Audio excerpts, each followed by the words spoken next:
All right, let's take a look at some volume swells. Now, the idea behind the volume swell is exactly what it sounds like, right? We start quiet and we build louder. And it's a device that we use all the time in worship music.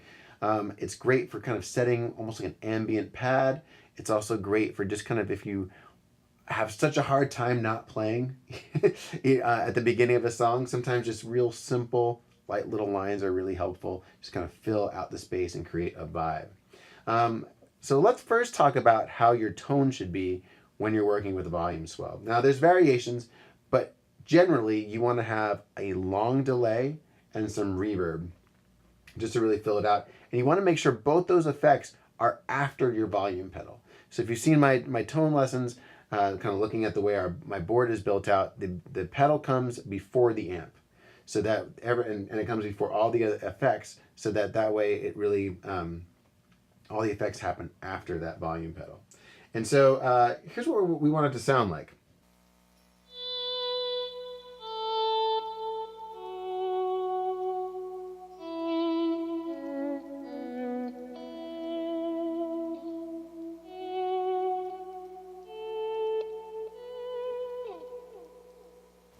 Real simple. It sounds really cool, right? So that long delay, I usually keep like something like a quarter note delay, as well as a good wash of reverb on it. Because if you take those off,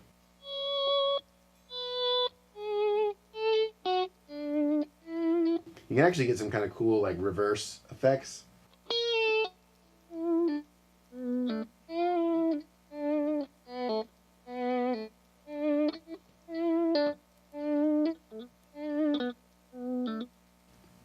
If you don't put the effects on, but the effects for for worship, usually that's kind of the main thing that we're doing, is we're just kind of filling out either single notes or just a couple little notes, or even works well on chords.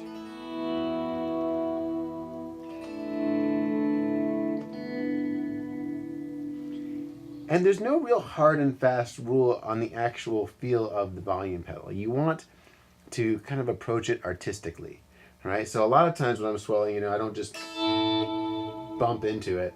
I usually kind of start slow and then speed up at the end.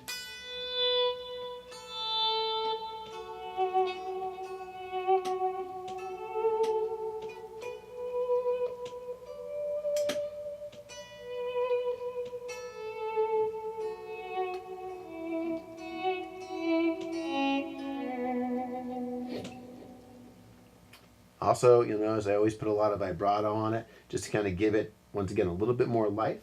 And finally, kind of the last tip I would give you is, I like to really feel that volume pedal.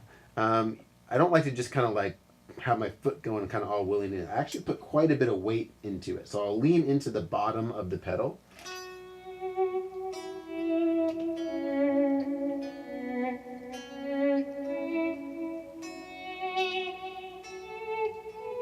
I feel like it just gives me more control and helps me kind of feel it out. When you're doing volume swells with chords or with lead work, one thing you want to be careful of is finding the right spot to hit. I usually basically just still play in rhythm. So I still land my chords on the beat that I normally would, and then utilize the pedal to either bring it in fast or slow. So if it's like 1, 2, 3, 4, 1,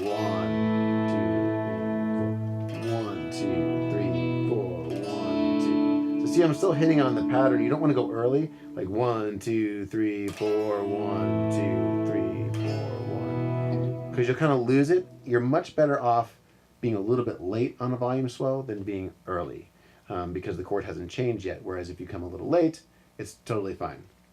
So just a couple little tips on volume swells. I hope you find those helpful, and get to it. We've got a whole lot of songs that feature them.